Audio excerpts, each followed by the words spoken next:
Hello everyone. Plant kingdom part 8 algae 4 part है।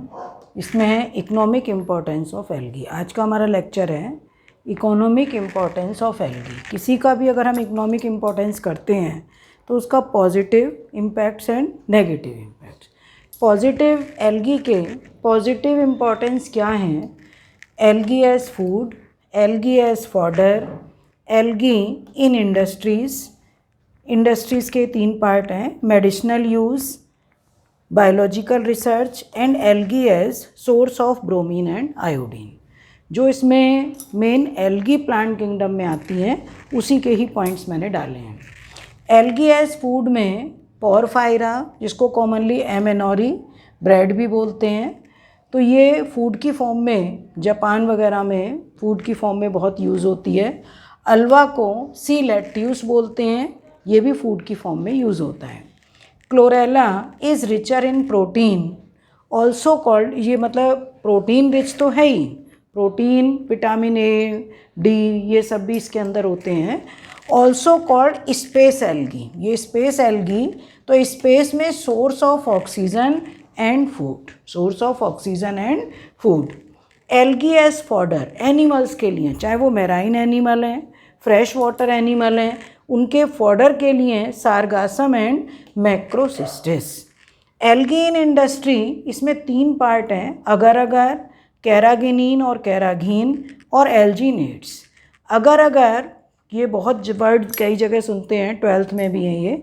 It is a complex polysaccharide फाइकोकोलॉइड extracted from red algae, gelidium and gracilaria, gelidium and gracilaria. और जो फाइकोकोलॉइड हैं तो इसमें galactose भी है, सल्फेट भी हैं, ये सब होते हैं।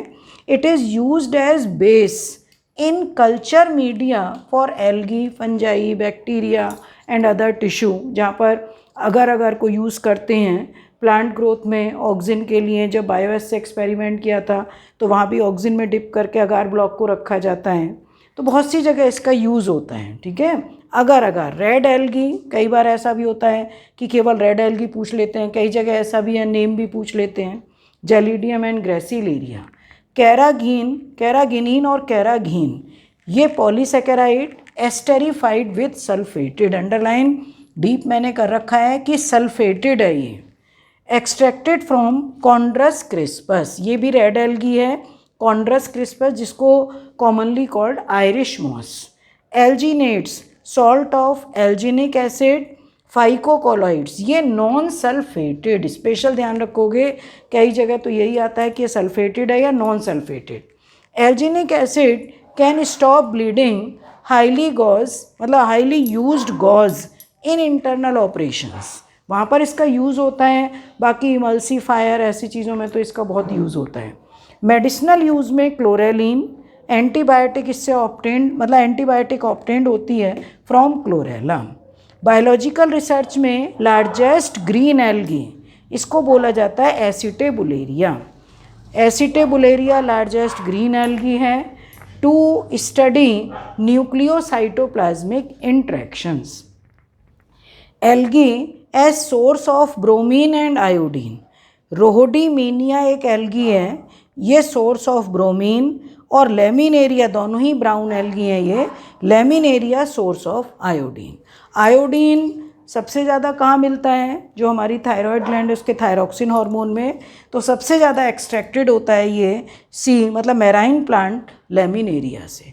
और ग्वाइटर डिजीज़ होती है उसको ठीक करने में ये काम आता है। ओके, तो मतलब एल्गी सोर्स ऑफ आयोडीन। तो ये सारा क्या था? Positive importance. अब नेगेटिव इम्पोर्टेंस, मतलब नेगेटिव इम्पैक्ट्स इसके क्या हैं? तो नेगेटिव में मतलब अगर इसका नेगेटिव करोगे, नेगेटिव रोल एल्गी के क्या हैं? Causes algal Bloom. अब एल्गल ब्लूम के लिए ब्लू ग्रीन एल्गी, ऑसिलोटेरिया भी है, कुछ मेराइन एल्गी भी हैं, पानी में इतनी ज़्यादा ये ग्रो करती हैं कि वहाँ पर बहुत ज़्यादा ग्रो करने पर अगर सफाई नहीं होती वहाँ पर सड़ने लगती हैं। वाटर के अंदर एक गंदी स्मेल आने लगती है, ऑक्सीजन को कम कर देती हैं, जिससे एनिमल्स मरने लगते हैं। तो वाटर बॉडी के अंदर ये क्या कॉज करते हैं? Algal Bloom. सेकंड है एल्गी एज पैरासाइट्स। तो पैरासाइट्स में एक एल्गी पढ़ोगे यहाँ पर, सिफेल्यूरोस। सिफेल्यूरोस, सिफेल्यूरोस वायरिसेंस। ये लीफ पर, मतलब टी की लीफ पर, चाय की लीफ पर, कॉफ़ी की लीफ पर एज ए पैरासाइट ये रहता है। और क्या कॉज करता है? Causes red rust of T and red rust of coffee. ठीक है, तो ये है economic importance of algae. Positive मैंने बता दिया था और ये इसका नेगेटिव इम्पैक्ट। ओके, तो इसमें ये मतलब समझ में सबको आ ही जाएगा। अच्छा क्वेश्चन है, और यही सारे क्वेश्चन अब चाहे तुम्हारे टर्म 1 होंगे, जो 11th क्लास के लिए टर्म 1 होंगे, या नीट वालों के लिए हैं। अब जैसे बहुत बार पूछा हुआ है, रेड एल्गी का भी मैंने बताया, जेलिडियम एंड ग्रेसिलेरिया। ये यहाँ पर क्लोरेला था, क्लोरेला को space algae, source of protein. एक इसमें अगर मैं ब्लू ग्रीन एल्गी की बात करूँ तो वहाँ पर आता है स्पाइरुलिना, वो मैंने नहीं लिखा है क्योंकि मैंने यहाँ पर केवल एल्गी प्लांट किंगडम वाला लिखा है। तो ब्लू ग्रीन एल्गी में spirulina, source of protein and vitamin B complex, mainly vitamin B12 होता है।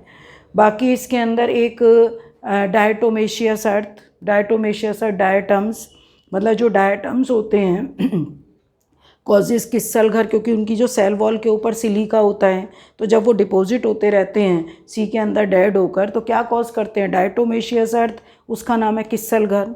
तो बहुत सारे ऐसे पॉइंट्स हैं जो क्वेश्चन आते ही आते हैं। अब जैसे एल्जीनेट्स, इन सब के बारे में ये पूछा हुआ है कौन सा सल्फेटेड है, कौन सा नॉन सल्फेटेड है। या एक ये भी कॉन्ड्रस क्रिस्पस का कॉमन नेम तो पूछा ही हुआ है, आयरिश मॉस, पर इससे क्या मतलब एक्सट्रैक्ट होता है? तो ये कैरागिनीन किससे एक्सट्रैक्ट होता है? एनसीईआरटी में इसका नाम नहीं है, पर कई बार नीट में क्वेश्चन पूछ लेते हैं। रिसर्च के लिए एसिटेबुलेरिया, जो कि लार्जेस्ट ग्रीन एल्गी है, और स्टडी न्यूक्लियर साइटोप्लाज्मिक, इसमें रिसर्च के लिए इसका यूज़ करते हैं। मतलब एल्गी जो एसिटेबुलेरिया है, एसिटेबुलेरिया एल्गी में एक कैप होती है, ये इसका स्टॉक है, और ये रूट है, रूट लाइक स्ट्रक्चर जिसमें न्यूक्लियस है। तो इसके न्यूक्लियस का क्या रोल है, वो उसके लिए जो एक्सपेरिमेंट है, वो एक्सपेरिमेंट के लिए, रिसर्च के लिए एल्गी यूज़ करते हैं acetabularia. Source of bromine iodine बहुत बार पूछा हुआ है, rhodymenia laminaria is source of iodine. ठीक है, तो ये काफ़ी यूज़फुल लेक्चर है और इसको आप लर्न करिएगा। और इसमें मतलब नीट के टर्म 1 के 11th के काफ़ी क्वेश्चंस आएंगे। Okay, thank you.